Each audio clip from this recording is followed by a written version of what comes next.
Hello and welcome to the Daily News Describer, where we take up important articles of the day from the Hindu newspaper and discuss them in detail as per your demands. Articles to be covered today include: first one is mRNA vaccines. After that is Goods and Services Tax (GST). Next to that is demand for nationwide caste census. Next to that is importance of RTI Act 2005. And the last topic is what is an asra missile. Let's start with the first one, that is mRNA vaccines. When we talk about mRNA vaccines use mRNA to teach our cells how to make a protein or a protein that triggers an immune response inside our bodies. And that immune response, which produces antibodies, is what protects us from getting infected if the real virus enters our bodies. The researchers developed indigenous potential mRNA vaccines candidate against SARS-CoV, as we saw, and it is based on the Moderna model, but has been built with the information available in the open and indigenous technology and material. When we talk about the different types of vaccines, there are three main approaches to designing a vaccine, and their difference lie in whether they use a whole virus or a bacterium, just the part of the germ that triggers the immune system, or just the genetic material that provides the instruction for making specific proteins, and not the whole virus. As here mentioned, using a whole virus or bacterium, we can make a vaccine just by the genetic material, use of genetic material, and we can also use parts that trigger the immune system. As mentioned here, by using a whole virus or bacterium, there are three ways we can make a vaccine. First is inactivated vaccine, like co-vaccine. The first way to make the vaccine is to take the disease carrying virus or bacterium or one very similar to it, and inactivate or kill it using chemicals, heat, or radiation. This approach uses technology that's been proven to work in people. This is the way the flu and polio vaccines are made, and vaccines can be manufactured on the reasonable scale.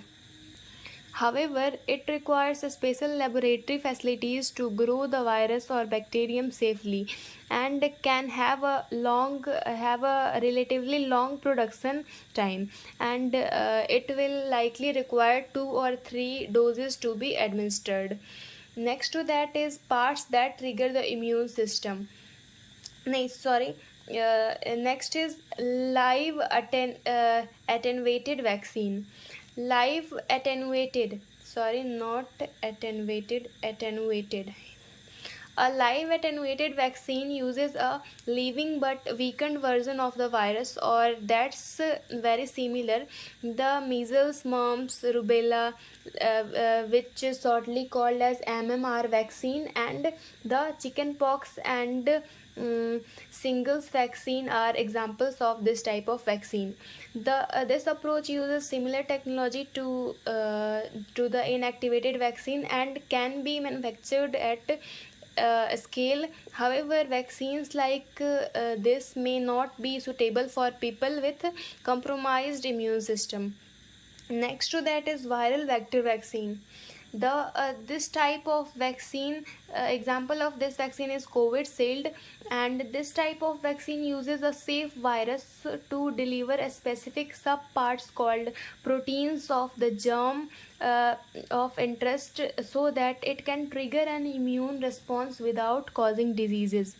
To do this, the instructions for making particular parts of the pathogens of interest are inserted into a safe virus, and the safe virus then serves as a platform, or we can say vector, to deliver the protein into the body, and the protein triggers the immune response. And the like the Ebola vaccine is a viral vector vaccine, and this type can be developed rapidly.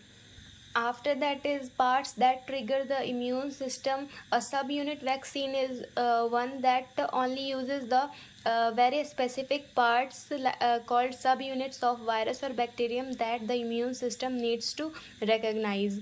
And after that is our genetic approach or nucleic acid vaccine, we can say, which uses just the genetic material.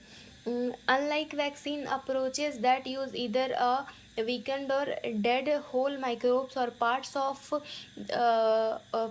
one, a nucleic acid vaccine just uses a section of genetic material that provides the instructions for specific proteins. Let's talk about mRNA vaccines in detail. It uses a piece of genetic material from disease causing virus. When we talk about how does the mRNA vaccine work, the mRNA vaccine function differently from the traditional vaccines.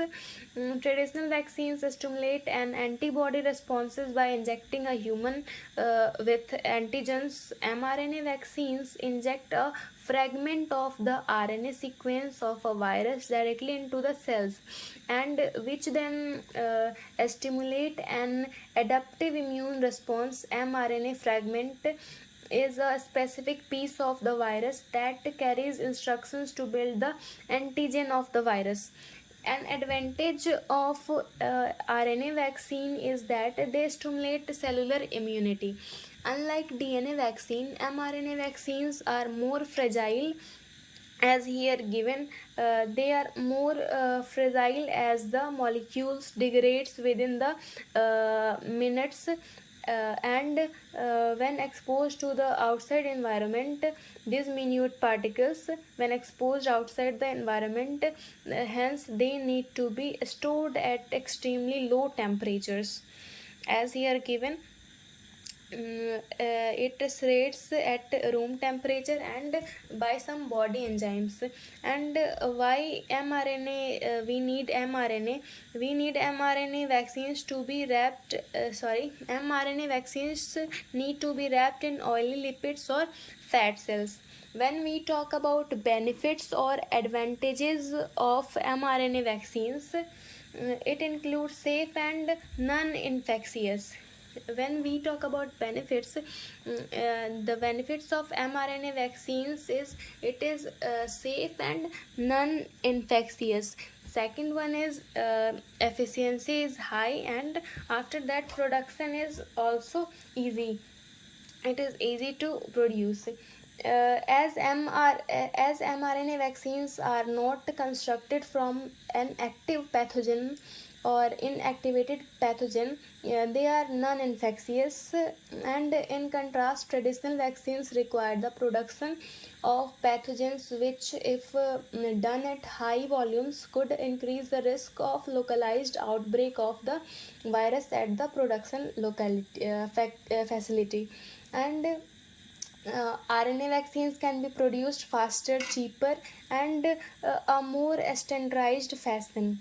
An additional ORF coding for a replication mechanism can be added to amplify antigen and therefore immune response, decreasing the amount of starting material needed. Vaccines work by training the body to recognize and respond to the proteins produced by disease causing organisms like viruses and bacteria. Next, goods and services tax, GST. The goods and services tax is a value added tax levied on most of the goods and services sold for domestic consumption. It is a destination based tax. The GST became applicable from 1st of July 2017 after the enactment of 101st Constitution Amendment Act of 2016. and it is paid by consumers, but it is remitted to the government by the business selling the goods and services. The center and state simultaneously levy tax on the common base, like GST levied by the center is called center GST, as here mentioned, and the that levied by the state or union territory is called state GST or UT GST. The third one is integrated GST, which work levied on interstate supplies, and it is controlled by central government, but central government distributes tax between the center and the state governments. And the GST Council is heralded by the GST is heralded by GST Council, GSTC, and the chairperson of GST Council is Union Finance Minister.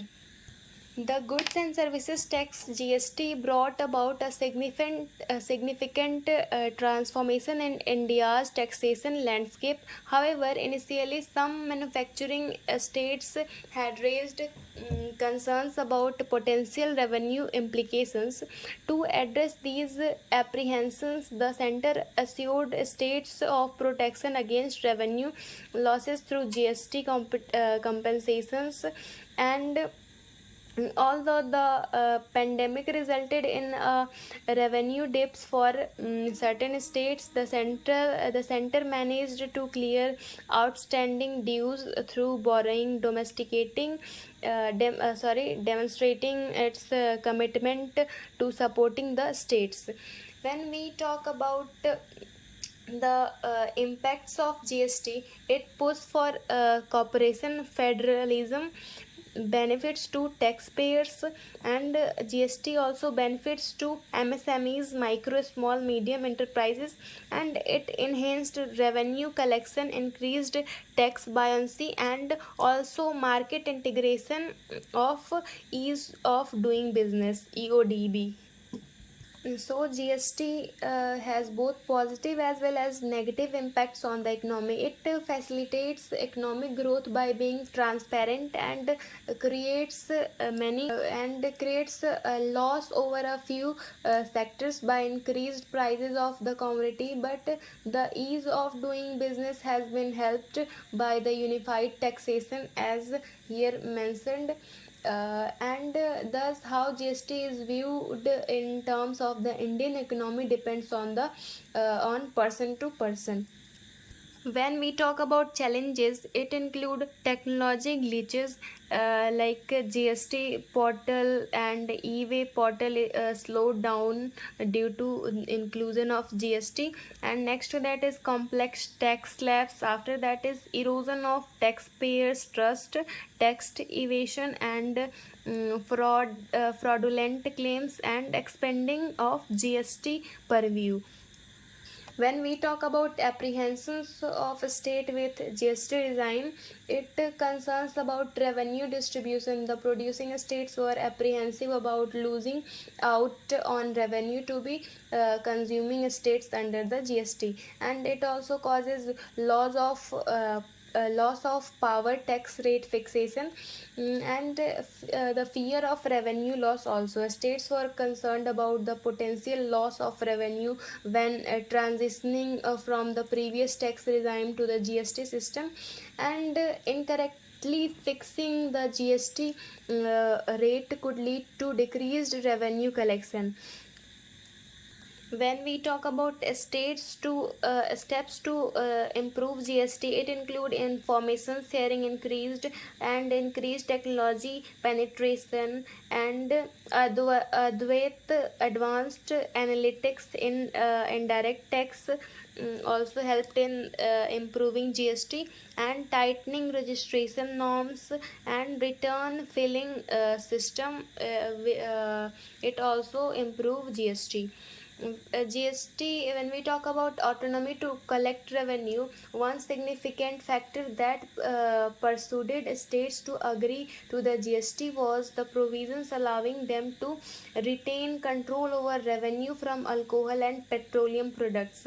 And when we talk about revenue compensations, to address the state's revenue concerns, the union government assured them to compensation for any revenue shortfall below the growth rate of 14% for a period of 5 years.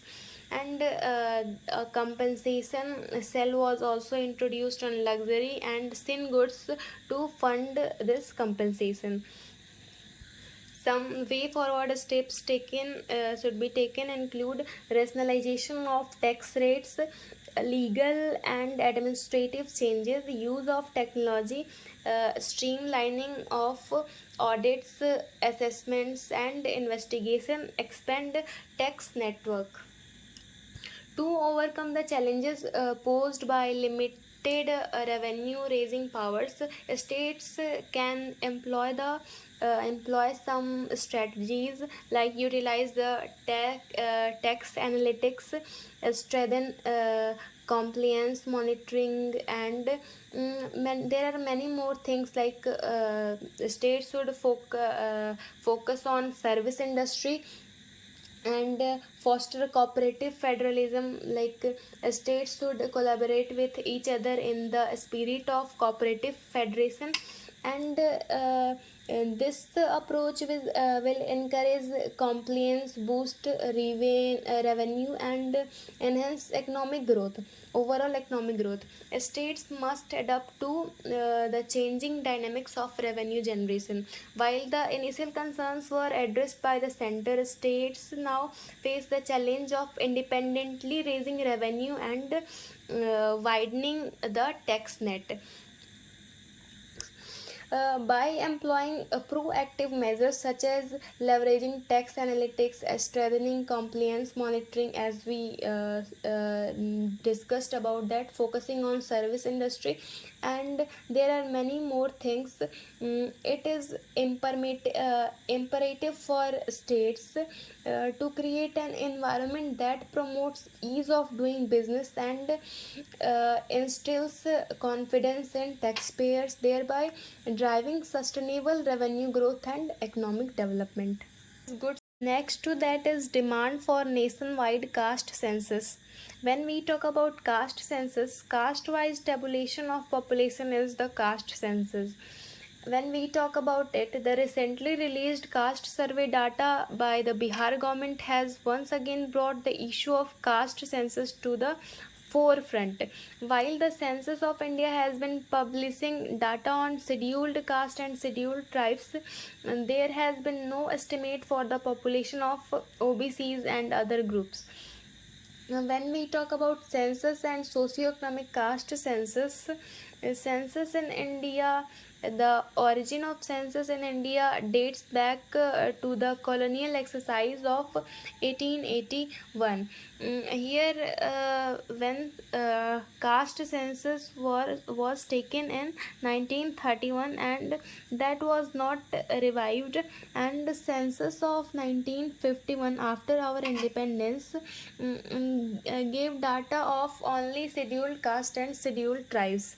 OBCs and other groups are not included in that. When we talk about what were the reasons why the census not added these castes, why it stopped, it include estimates already available, operational difficulties, promotes identity politics, and higher demand for quotas. When we talk about caste-based data collection has a long history in India, with the information on caste being included up to 1931 as here mentioned, and post 1951 the decision to stop collecting caste data was made to move away from divisive approach and promote nation unity. However, with changing socio-political dynamics and the need for accurate information, there has been renewed call for caste census. When we talk about what is the significance of caste census, why we need caste census survey. So here are some data given. Need for caste based survey.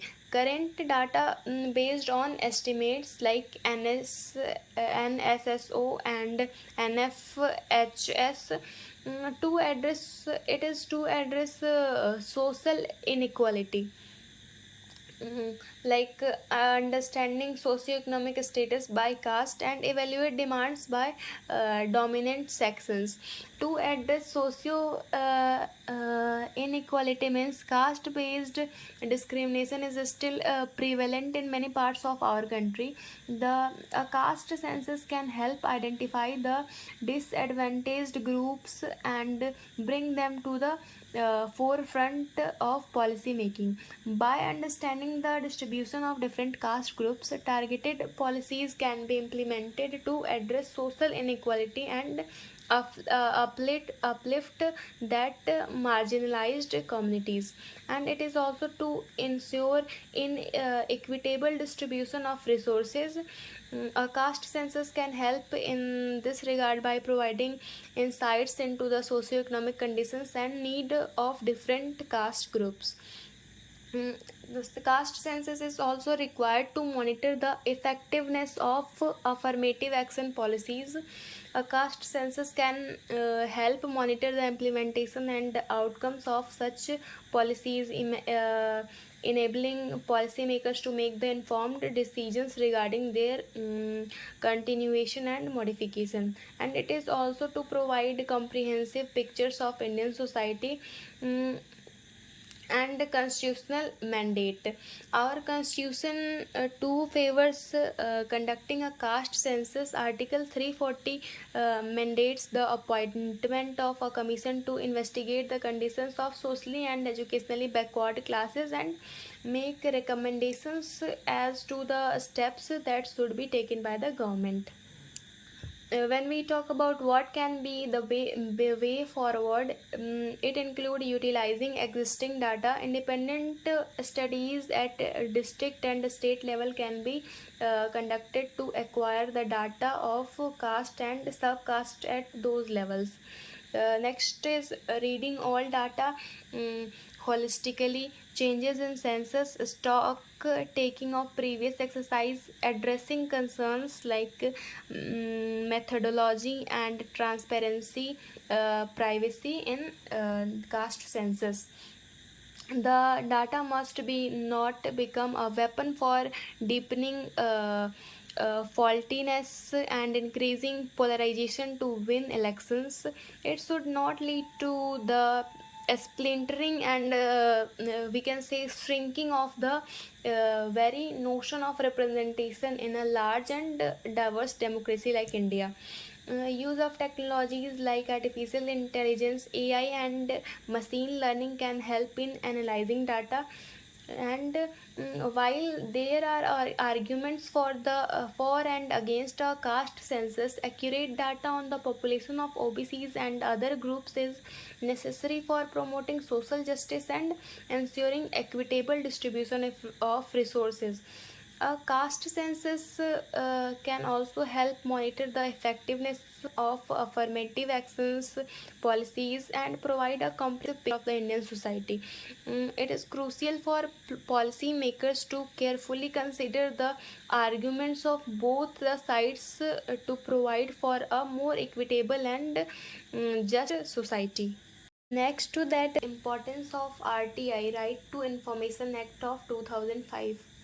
So when we talk about RTI Act of 2005, the RTI Act, Right to Information Act, gained power when Universal Declaration of Human Rights was adopted. and the International Covenant on Civil and Political Rights of 1966 states that everyone shall have the right to freedom of expression and freedom to seek and impart information and ideas of all kinds. According to Thomas Jefferson, information is the currency of democracy and critical to the emergence and development of the vibrant civil society. So, however, with a view to set out a practical regime for the citizens to secure information as a matter of right, the Indian Parliament enacted the Right to Information Act in 2005. Governance citizen centric. Right to information is citizen centric, and grievance redressal citizens David information, applicant not required to give reasons, and section according to section 4 proactive, it include proactive disclosure, and public information officers supply information within 30 days. The reasons objectives of RTI Act is to empower the citizens and promote transparency and accountability, to contain corruption, and to enhance people participating in democratic processes. There are some reasons factors responsible for adoption of RTI Act, like corruption and scandals, international pressure and activism, modernization and information security. The appeal mechanism include first with first AA with public authority, and second AA with center or state information commission. When we talk about exemptions, section 8 subsection A of RTI, like affecting sovereignty, forbidden by courts, breach of privilege of legislature, intellectual property, fiduciary relationship, foreign governments, endanger safety of a person or investigation, and these all things, in these all situations RTI Act is exempted. And according to section 9, copyright not with state, and according to section 24, security and intelligence obligation organizations. The RTI Act 2005 did not create new bureaucracy for implementing the law. Instead, it tasked and mandated officials in every office to change their attitude. Right to information has been seen as the key to strengthening participatory democracy and can empower the poor and weaker sections of society, thus making the government more accountable, improve decision making by public authority by removing unnecessary secrecy. When we talk about hurdles, it include law, public awareness, constraints in filing the application, no user guides, non-standardized applications, non-friendly attitude, e-governance, and some hurdles include poor quality of information, failure to provide information within 30 days, and inadequate training of PIOs, that is public information officers.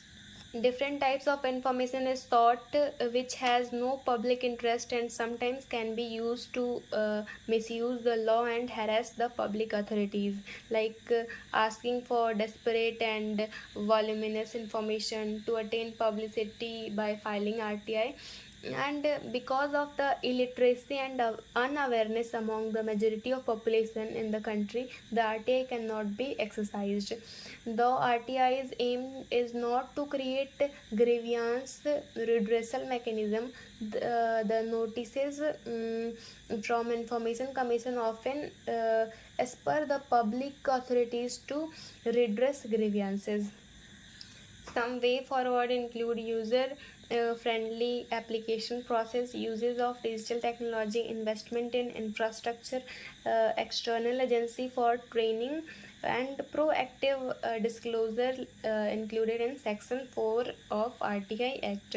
The Right to Information Act was made to achieve social justice and transparency and to make accountable government, but this act has not achieved its full objective due to some implements created due to systemic failures.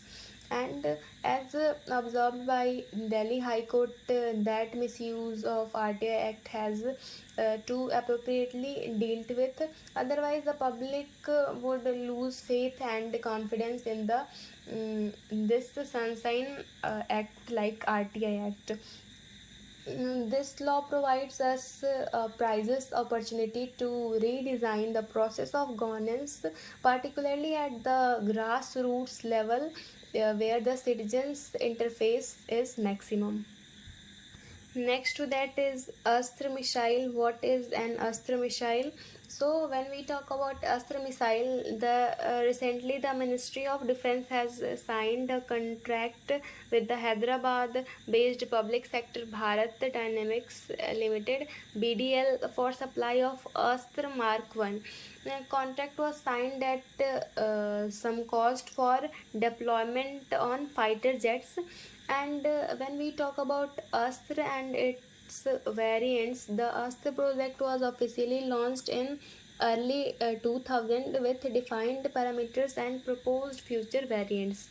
The key highlights of the Astra missile include the Astra missile is beyond visual range, that is BVR, and it is air-to-air missile developed by Defense Research and Development Organization DRDO. BVM missiles are capable of engaging beyond the range of 20 nautical miles and 37 kilometers. This is the range, and designed and developed by DRDO. Mm, when we talk about range of MK1 is 80 to 110 kilometer and MK2 is 160 kilometer. When we talk about altitude, its altitude is 20 kilometer and maximum speed is 4.5 Machs. When we talk about what is the strategic significance, it reduces dependency on foreign resource and technologically and economically superior to many such as imported missile systems, and it can be integrated with other fighter aircrafts. Like the missile is fully integrated on Sukhoi 30 MKI, and it will integrate the missile on MiG 29 K fighter aircraft, which are deployed on the Navy's aircraft carriers, and thus adding to the lethality of India's aircraft carriers. It will also come with improved high angle of bore sight capability and improved ECCM system, and will support a way data link first for Indian missile, and an AESA radar which will improve the first kill probability by a significant margin. That's all for today's discussion. Stay connected for more video updates. Thank you.